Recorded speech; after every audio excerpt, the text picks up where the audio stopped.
papa me buni pa me respect ne pa said ye or yes simple or presenting home but wait ye ma family sa ankwa ma no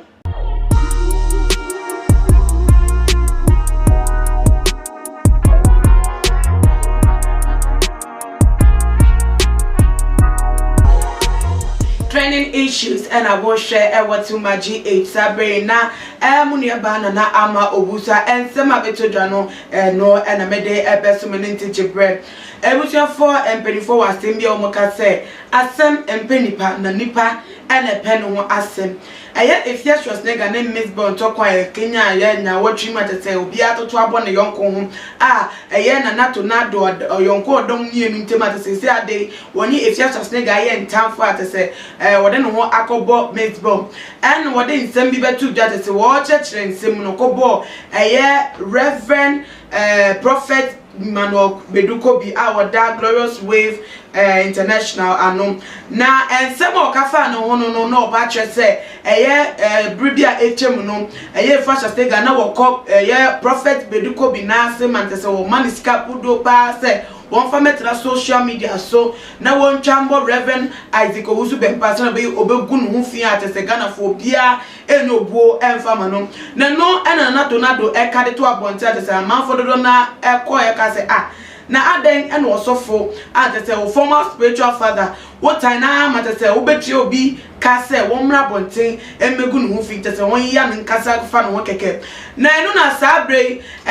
Prophet Imano Badu Kobi hu say hu be nya pa say obabe manu tese obabe clear waves no ama no nsem na ene na mfame mu no obi abenya entiase afa oninti wo man lawyer for a survey na natonado letter notice say ne nsam na wabeka ato abonte efa wo no ehunum ebe ya wontwe ensan na ebiom nso no won apologize e wo public notice wo bia enti bi se no wo bia te nsem o chirechire mu chira amantan no won sam ma abonte no mepa acho enfa ensem no nessa after 72 hours obetu nto sukoko edi achira nebuza for mitwamo aba na me the letter na kasa asum too much GH we boy wate shout out to your fans and everybody who is watching too much GH me dey Isaac Odwampo obetu ya fam the great ampo mbrembren wonu me nka mo ne hwe too much GH mo ye too much na me so me ye amo fire Akwabashunko ebiem na efa ensem na abetoja enti atonsa ede afre Prophet Bernard ACM na te say no etwetwe enkomo emfa ensem no eso na ansa na mechia odifo no making kan letter na yede a7 na tornado no akire mu na me collector no so Haibo Jabin and Co fema lawyer for fema wode ensem no ekoshe wo mo ensem mabodi ede acho demand for retraction and apology. We act as lawyers for Prophet Badu Kobi, General Overseer of Glorious Wave International Church located at Sakumono, and upon whose instructions we received this letter. We are instructed by our client that on 7th October 2020, his attention was drawn to a video that has gone viral on social media and in which you made or published material which you knew and or ought to have known was false, malicious and defamatory of his character. It is our further instruction that the said defamatory material published or said by yourself against our client was not only false, but it was also designed to soil the hard-earned reputation of our client and to expose him to public ridicule. It is our instruction that the said publication about our client and the words used are utterly false and have no basis, in fact, are same in a figment of your own imagination. Ya sign letter way Eddie Akoma na Wood, aka Tornado or Accra, Nebusa for letter ya say more Eddie Ama na Tornado. I feel Prophet Badu Kobi na kache na make kan Eddie Asum no. Odi for me mo akwa abashunko. You so papa. Odi for biaboko. Nyame adum ne bambo nti ho den se twere kunku. Edi bade ase odi for we dey say biaboko dia ene yemo nko nkomo no prekope. Odi for Prophet Bernard Prophet Badu Kobi, Bernard ni Badu no. Ya hadwe. Prophet Badu Kobi was man a lawyer for actual letter e de akoma nana to na de fan sema o kan e bra no ne e fashion snake na Mzbel won to ko yi atese o na ntum bi no. Na hu se ne kwan so anu no, se letter what they are serving no. The Dika Mamentia Motifu, a 2 months each. Momushe for a chinchin mention, and I mentioned the Muncham. The Tian said, or so for you, some one can answer man. I dear beer was a back Christian, you be a team. Church member, ya someone, or the bow so for you. Says so for you, someone, one a dish of us a man. O Cassan, and I may shabai boom. Okay, in Psalm 94, verse 1 to 7. Or say, if we are singing Atimufu, Yanko, sorry, Betty man, some mammy. Sorry, never talk with it, and want some money a year cafa me software. I'm a yellow software me home. Psalm 119, Tio, Psalm 119, verse 154. Was already Betty man, some mammy, and I'm some air. Okay. What about being a software? Who crossed about with Becca said, Oba what you say? Waba be nyame difo no, ye be cassette ya. Waba be nyame apostle. Cheso nyame be nyame apostle a, yemfo ya no ntia wo. Nazareth ni ba Yesu Kristo be semre mu bia be wiase nyina agenkwa. Hwe de ade ye no. Oka kire na suafo ni pefe se, mi nkoyechi. Empato ba be sene nwanko nim, wo be bo nwanko na hwete. Enti munyina pintin na wonsam hoden e wo mimimu. Odi for we dey mincho ano na so be se be kaka eso se ye ka asem ato so ye ka asem so e dey afa ho we utun nse so se dem ne se wa ka asem dey ato so se wa ye bibi no no so ho ne ho se ade no onye ye entwa to so for me okay ye all kind ye papa yi me chia wo ma kom bi pai e church ana mi wom.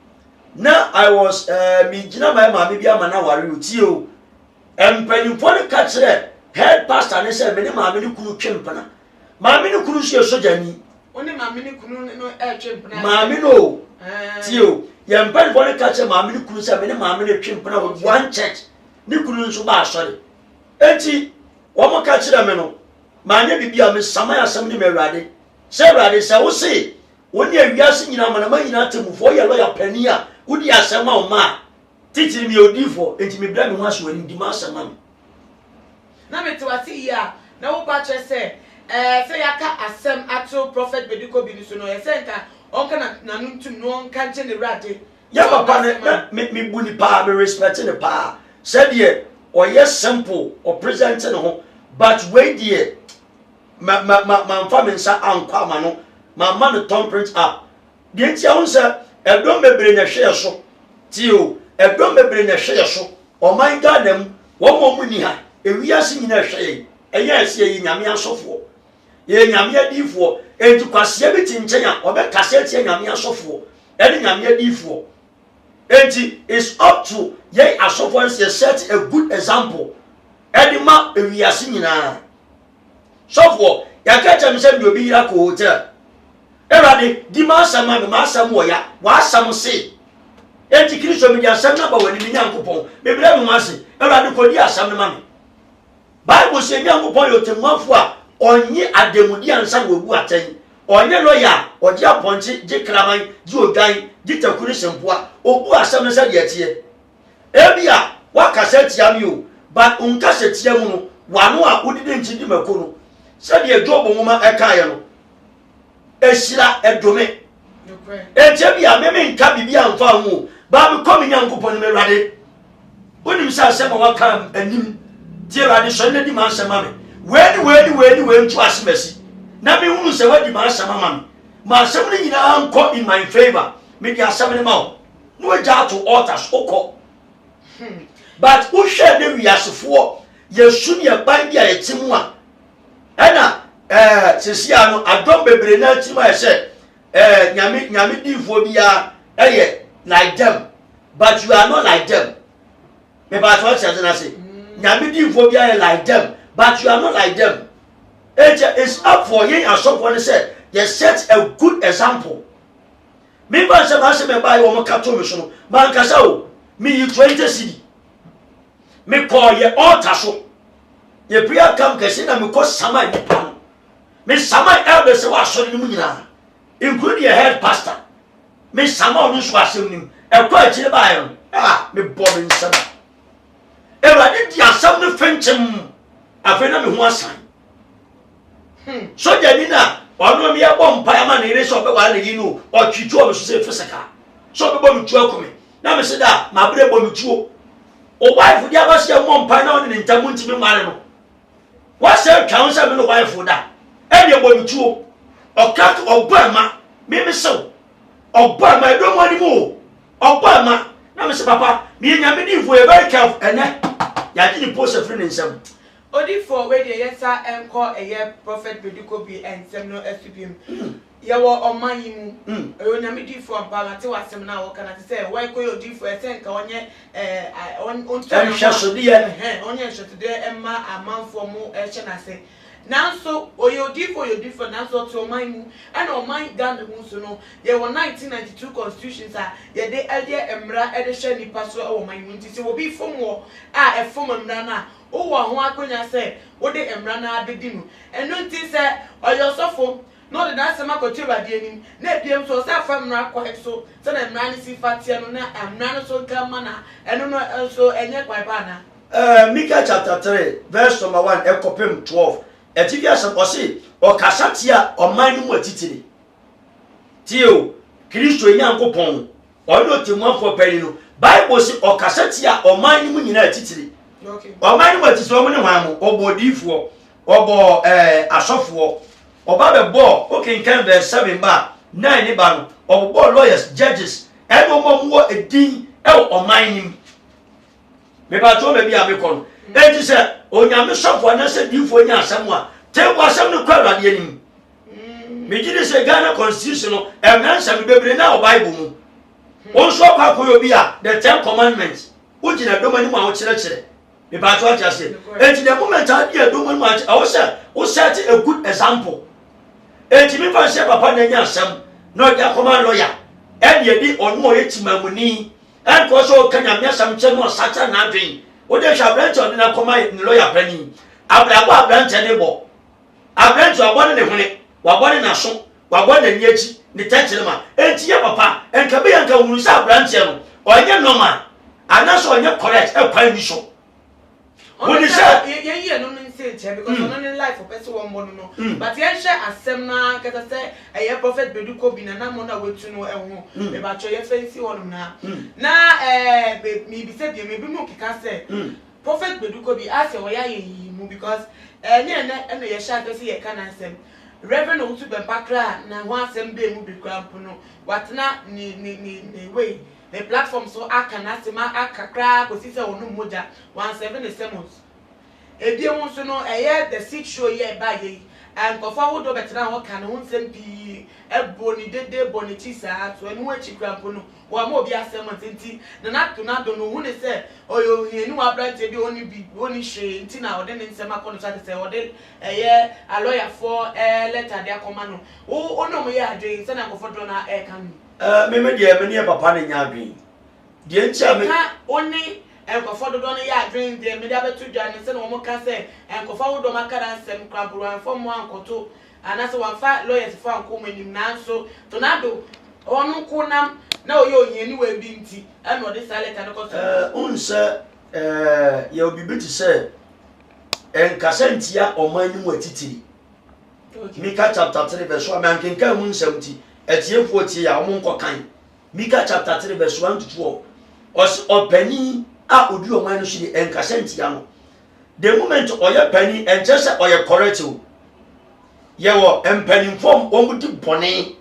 eni yo mpanimfo a omo ye papa but what ya na say entimi pan say ye ye nu nsi nchen minim ye nchi aye papa no oye sa so what ya say as far as minim ye nchi oye sa ni nkire say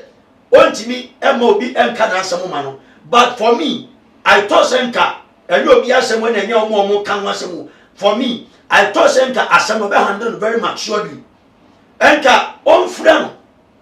me pa to atia say ana say on drive baby on ko sia no enya temdidie enya kasantwi o meba meti so kan sem we fa no na se ne nsam ne tie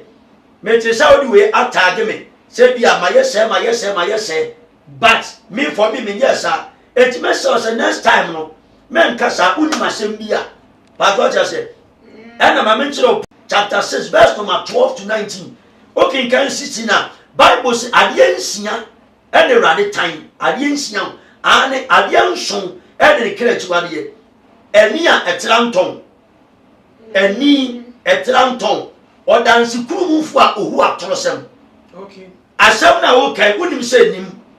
wa foje aka erade nim obadomi adomi no nchirima